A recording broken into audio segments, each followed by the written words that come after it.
अॼु आउं तव्हां सां उन्हनि मौज़ूअनि ते ॻाल्हाइणु चाहियां थो जिन मौज़ूअनि ते सियासी अॻुवान लीडर वॾियूं शख़्सियतूं कोन थियूं ॻाल्हाइनि। उहे चवनि थियूं असांजे मथे जी भरी कान्हे इहा। आउं सिंध जे माण्हुनि खे ऐं हुकुमराननि खे ॿुधाइणु चाहियां थो त तव्हां सिंध जी ज़राअत खे तबाह पिया कयो ऐं सिंध जी ज़राअत तव्हीं ॼाणी वाणी तबाह पिया कयो जीअं सिंधी पिननि, जीअं सिंधी किश्तो खणी अव्हां जे साम्हूं लीलाइनि। सिंध जे माण्हुनि खे पिनाइण जे लाइ, सिंध जे माण्हुनि खे किश्तो खणी दर दर ख़ाक बसर करण लाइ हू चाहिनि था त सिंध जे फसलनि जा अघ किराए वञनि। हींअर जेको भाण आहे DAP उहो 13,500 खां 14, 15, 16,000 ताईं महांगो थियो आहे। जेको टेवी आहे फास्फेट उहो 9,500 खां 10, 11,000 ताईं वञे थो। यूरिया 4.5 खां 5, 6,000 ताईं वञे थो। ऐं सारियुनि जो अघु घणो आहे? 2100, 2200, 2,000, उन मां 5 किलो, 8 किलो, 10 किलो घिम जी कटोती। सारियुनि जो अघु हुअणु खपंदो 4,000, 4,500। कणिक जॾहिं लथी हुई तॾहिं अघु कयूंसि 1,800, 2,000। आबादगारनि जी चेल बनी करियूं। हाणे अची 3.5, 4 कंदा तॾहिं कणिक त उन्हनि विकिणी कढी आबादगारनि। कमांद जो अघु 300, 350, 400। कमांद जो घटि में घटि अघु 600, 700 रुपया हुअणु खपंदो। उहो कमांद जो अघु केरायूं। भला सभु शयूं कुदरती आहिनि छा त कणिक बि किरियो वञे? भला हिकिड़ी शइ किरंदी आहे, ठीकु आहे बाबा, हिकिड़ो बाबा आलमी तब्दीलियूं आहिनि, फलाणो आहे हिकिड़ी शइ। माना हर शइ चढ़ंदी बि सिंध लाइ, पेट्रोल चढ़ंदो सिंध लाइ, गैस चढ़ंदी सिंध लाइ, गैस बंदि थींदी सिंध लाइ, ऐं अघु किरंदा सभु। जेके आबादगारनि जे फ़ाइदे जी शइ आहे उनजो अघु किरंदो, ऐं जेको उन्हनि जे ख़िलाफ़ शइ आहे उनजो अघु चढ़ंदो। DAP जो अघु चढ़ंदो, यूरिया जो चढ़ंदो, टेवी भाण जो चढ़ंदो।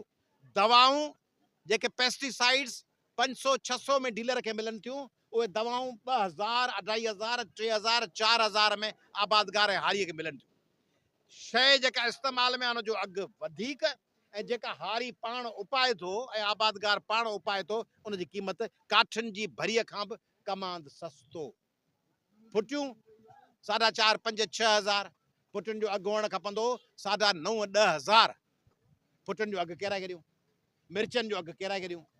इहो सभु कुदरती कोन्हे, इहो ॼाणी वाणी सिंध जे हुकुमराननि कयो आहे। इहा ॻाल्हि सम्झो सिंध वासियो, अयाज़ लतीफ़ पलीजे जी इहा ॻाल्हि सम्झो।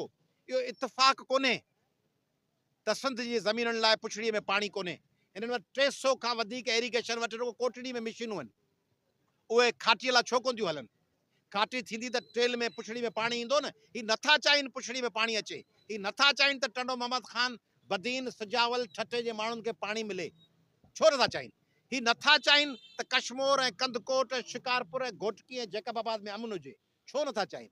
इन करे त जेकॾहिं अमन हूंदो कश्मीर में, घोटकी में, जैकबाबाद में, कंदकोट में, सखर में, खैरपुर में, कंबर शहदाद कोट में, त पोइ उहे माण्हू सुखिया थींदा, ॿार पढ़ाईंदा, अॻिते निकिरंदा, कारोबार कंदा त पोइ सरदारनि, वॾेरनि, जागीरदारनि ऐं MNA, MP जी गीसी कोन कंदा न। उन्हनि चवण ते कोन हलंदा न। सॼो ॾींहुं कारोकारी करे माण्हू कोन मारींदा वचंदा न। सॼो ॾींहुं जिरगनि जे अंदरि हिकिड़ो जवाबदार थियो कोन वेठा हूंदा न। ॻाठ ऊचो करे हलंदा। पर जेकॾहिं हू धाड़ियलनि ऐं ॾोहारनि जे विच में हूंदा त उहे वेठा पिनंदा, उन्हनि जो रोज़गार, कारोबार सभु ख़तमु।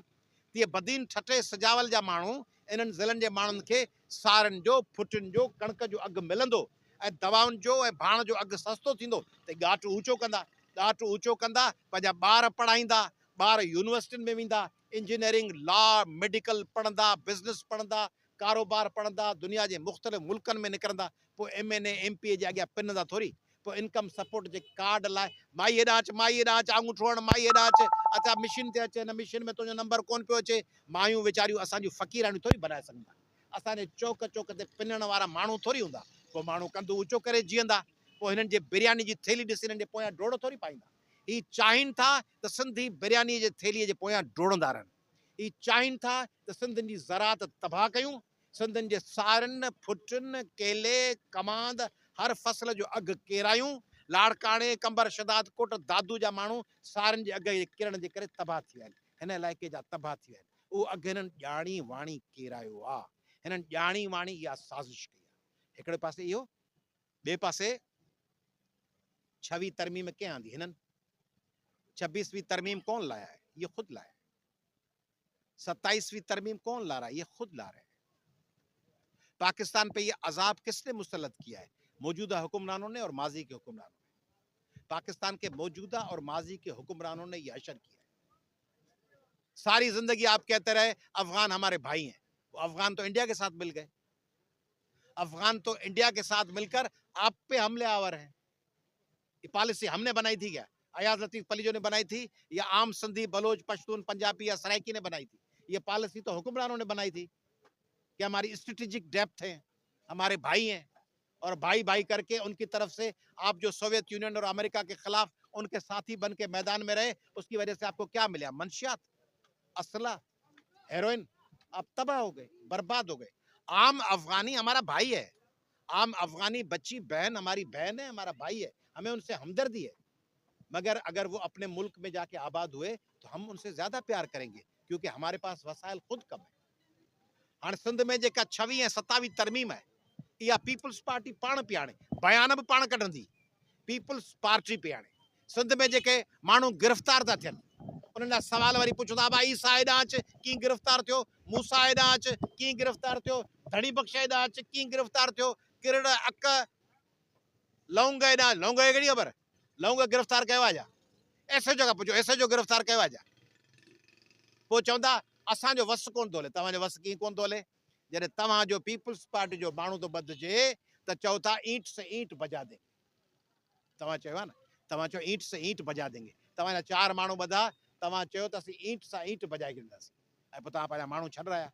पर जॾहिं सिंध जो आम को सियासी कारकुन गिरफ़्तार थो थिए, तॾहिं तव्हीं चओ था असां हिंदू सिख सिंध में प्यार ऐं मोहबत सां रहनि। तव्हीं नथा चाहियो त सिंध में सुन्नी शिया देवबंदी बरेलवी अहले हदीस मोहबत सां ऐं प्यार सां रहनि।